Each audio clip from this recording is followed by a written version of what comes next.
Good morning, everyone. My name is Nick, and my Dharma name is Haywal. For a while, I've been contemplating ways to apply Buddha Dharma in everyday life.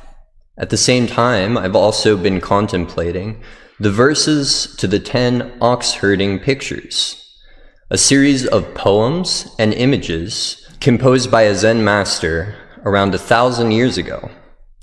These images and poems represent a practitioner's journey to awakening, and in them, the ox represents a mind driven by desire, and the herd boy represents a mind of practice, gradually taming the ox until it becomes a vehicle for awareness and compassion. I gave a talk on verses 1 through 3 last year. It's on the temple's YouTube, so check it out later if you haven't seen it. But to summarize the first 3 passages, in stage 1, the practitioner hasn't been introduced to the Buddha Dharma, and their ox runs about uncontrolled. In stage 2, the herder captures the ox, putting an end to its rampage and struggles to rein it in. At stage 3, the herder gradually begins to understand the nature of their ox, and through consistent practice, they are able to train it. Each ox is unique, requiring a different set of skills for training. But as the herder gets to know their ox, results begin to unfold. Verse 4, turning toward its leader. As the day unfolds, training deepens, and results begin to appear. The ox now turns toward its leader.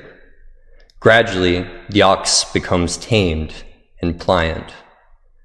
The ox herd remains unsure whether the ox is fully submitted, so he keeps the lead rope taut and tethers the ox to a tree. At the stage of turning toward its leader, a practitioner begins to understand the inherent value of practice. Previously, one may have practiced for the goal of attainment, pleasing others, or even out of fear. Prior to this stage, the ox was leading the pair, or the two were at a standstill, locked in combat. But now the herdsboy is beginning to lead. And at this stage, one becomes aware of their own mind and the influences of sensory conditions through self-observation and meditation. For me, I've started to notice a tugging at the back of my mind whenever something doesn't feel right. It's like the ox herd tugging at the neck of an ox with a rope. When I feel that tugging, it's a sign to pause and evaluate the moment before I move forward. Oftentimes, when I leave the temple, I'm in a rush to get somewhere or do something, and I'm usually not at my most mindful. As I leave, I occasionally notice a piece of trash in the parking lot. In my rush, it takes my brain a few moments to process what I saw. Sometimes I get all the way to my car before I pause, feeling the tugging in the back of my mind. My ox was on a roll, ready to get to the next pasture for grazing. It says, "The trash will still be here when we get back. But that grass over there it's only getting less green." It tugs on the rope, pulling me away. But I lean back and dig my heels in. Even though the trash may still be here, it may also be washed by the rain into a stream. And by picking it up now, we prevent that possibility and also keep the temple grounds clean. How could you be so selfish, ox? The ox simply shrugs and snorts as it follows my lead to pick up the trash. My ox and I return to the path together. In the poem, the rope that was tied around the ox represents other power, external motivation, things like the temple and Sangha. These things keep the ox nearby and under control. After a long period of practice, though, you may notice your ox beginning to understand your routines. Gradually, it will start to follow you. Practice will feel natural. Imagine that.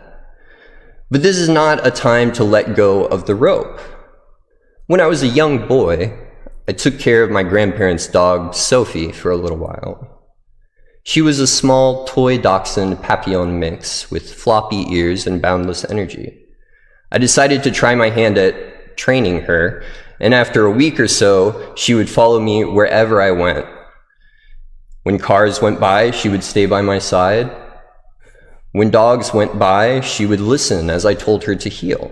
So I assumed when we got to the common area of my neighborhood, an open field surrounded by woods, that it would be okay to remove her leash and play fetch. What I hadn't accounted for was the generations of hunting instinct programmed into this 10-pound pump. After a few minutes of wandering into the common area, Sophie paused and her ears perked up. I looked to the side, and I saw, similarly frozen, a groundhog staring back at us. In a flash, Sophie took off like a furry torpedo, and I tried to call out to her to stop, but to my shock, she didn't listen. The groundhog, equally shocked, started booking it, and thankfully it had a head start and was able to make it across a nearby creek, too deep for Sophie's stubby legs. Bemoaning her lost quarry, Sophie barked at the edge of the creek until I was able to fight my way through the briars. All that resulted from this was a slightly traumatized groundhog and a bruise on my ego, but clearly I hadn't trained her as well as I thought. Our minds are like this story. If we know how we operate in 95% of situations, we feel comfortable. But what about the 5% when the groundhog appears? Because of this, maintaining the rope is still essential. When practitioners are at the stage of turning toward its leader, they better understand cause and effect. With this understanding, a new level of responsibility arises. Finally, the practitioner understands the full weight of the ox and the potential consequences of letting it roam free. Of course, practitioners at this level can still make mistakes or consider taking the wrong path, but when they do, they're usually able to catch themselves and return to a stable practice by maintaining a firm grasp on their rope. Verse 5, tamed. In the shade of a green willow tree, the ox is set at liberty. At dusk, the ox herd heads homeward. The ox quietly follows. A period of transition from being driven by desires to being driven by awareness and wisdom marks the stage. The herder has dropped the rope, so familiar with the ox that they trust it implicitly.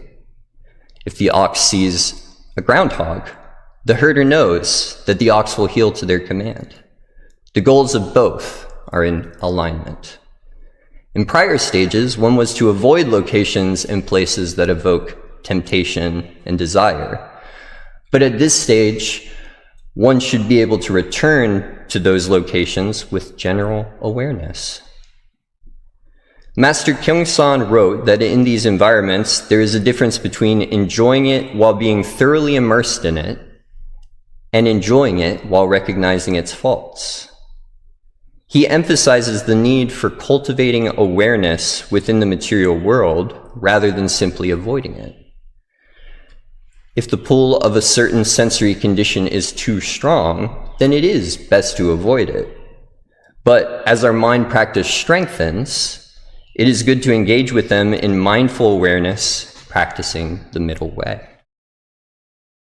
Similarly, the founding master said that practitioners of the way who avoid all sensory conditions and discipline their mind only in quiet places are like a person trying to catch fish who stays away from water. What effect will this have? Thus, if we are to cultivate the true way, we must learn to discipline our minds amid thousands of sensory conditions. This is represented in the poem by the green willow tree and the walk home, which respectively represent earthly desires and returning to material life. In other words, Focus on training your mind rather than controlling your surroundings. While controlling your surroundings is important for initial practice and development, the end goal of our practice is to create an adaptable and robust mind, one that can operate effectively in any environment. In Won Buddhist practice, this is called Gojin Chuljin, which means to be outside the dust while residing in the dust. In other words, maintaining a calm and clear mind regardless of external and internal sensory conditions. While you are here in the temple, perhaps you've found it easier to meditate. This is partially because the temple is a curated space with little dust or sensory conditions. But when you return to your secular life, you return to a world filled with sensory conditions. Do you feel like you can bring the mind you have at the temple with you when you return home? Can you maintain it? It's okay if you can't. I still have to come to temple to remember what it's like to be free from the dust. But it is my aspiration to eventually be able to practice everywhere the same way I practice here. To let my ox roam free without a rope, unafraid of any groundhogs that may pop up. I hope that you will be able to as well. Thank you.